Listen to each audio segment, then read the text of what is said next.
Kalyan Ram most awaited action thriller NKR21. ఈ చిత్రంలో senior star నటి విజయశాంతి IPS ఆఫీసర్గా పవర్ఫుల్ పాత్రలో నటిస్తున్నారు. ప్రదీప్ చిలుకూరి దర్శకత్వం వహిస్తున్న ఈ చిత్రాన్ని అశోక్ క్రియేషన్స్, NTR ఆర్ట్స్ బ్యానర్లపై అశోక్ వర్ధన ముప్ప, సునీల్ బరసు భారీ స్థాయిలో నిర్మిస్తున్నారు.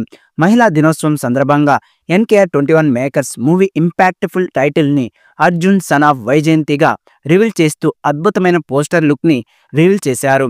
ఈ పోస్టర్ కళ్యాణ్ రామ్, విజయశాంతి పాత్రల ఇంటెన్స్ డైనమిక్ గా ప్రజెంట్ చేస్తోంది.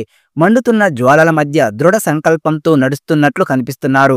ఫ్యాక్టరీ లాంటి వాతావరణం, చెల్లాచెదురుగా ఉన్న ఇనుప గొలుసులు ఇంటెన్సిటీని పెంచుతున్నాయి. మ్యాసివ్ హ్యాండ్స్ కఫ్స్ పాత్రను కలుపుతున్నాయి. వారి బాండింగ్ ని అద్భుతంగా ప్రజెంట్ చేశాయి. కళ్యాణ్ రామ్ పవర్ఫుల్ లుక్ లో అదరగొట్టారు. విజయశాంతి కాకి దుస్తులతో ఆజ్ఞాపిస్తూ కనిపించారు. పోస్టర్ ఫెరోషియస్ గా వైబ్ ను మరింత పెంచుతోంది. టైటిల్ ను SO అక్షరాల గొలుసులతో చూపించడం సినిమా థీమ్ కు సింబాలిక్ గా ప్రజెంట్ చేస్తోంది. టైటిల్, ఫస్ట్ లుక్ అందరినీ ఆకట్టుకున్నాయి. అర్జున్ సన్ ఆఫ్ వైజయంతిలో సాయి మజ్రేకర్ హీరోయిన్ గా నటిస్తోంది. సోహెల్ ఖాన్ విలన్ పాత్రలో నటిస్తున్నారు.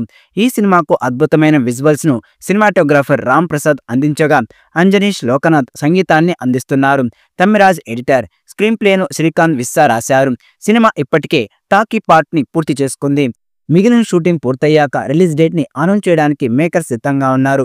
విజయశాంతి పోలీస్ డ్రెస్ లో కనిపించడంతో సినిమాలో విజయశాంతి పోలీస్ ఆఫీసర్ గా, ఆమె కొడుకు కళ్యాణ్ రామ్ కూడా పోలీస్ గా నటించబోతున్నట్టుగా తెలుస్తోంది. ప్రస్తుతం ఈ మూవీ పోస్టర్ అందరిలో క్యూరియాసిటీని పెంచుతోంది.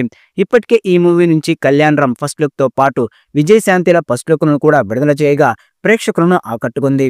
ఇక బింబిసార తర్వాత కళ్యాణ్ రామ్ కి హిట్ పడలేదు. ఆ తర్వాత వచ్చిన సినిమాలు అన్ని కూడా నిరాశపరిచాయి. అందుకే అర్జున్ సన్ ఆఫ్ వైజయంతి మూవీతో బ్లాక్ బాస్టర్ కొట్టాలని చూస్తున్నాడు. మాస్ కమర్షియల్ అంశాలతో ఈ సినిమా వస్తోంది. త్వరలోనే ఈ సినిమా విడుదల తేదీని కూడా తెలిపే ఛాన్స్ ఉంది. మరి ఈ చిత్రంతో కళ్యాణ్ రామ్ ఎలాంటి విజయం సాధిస్తాడా అన్నది చూడాలి.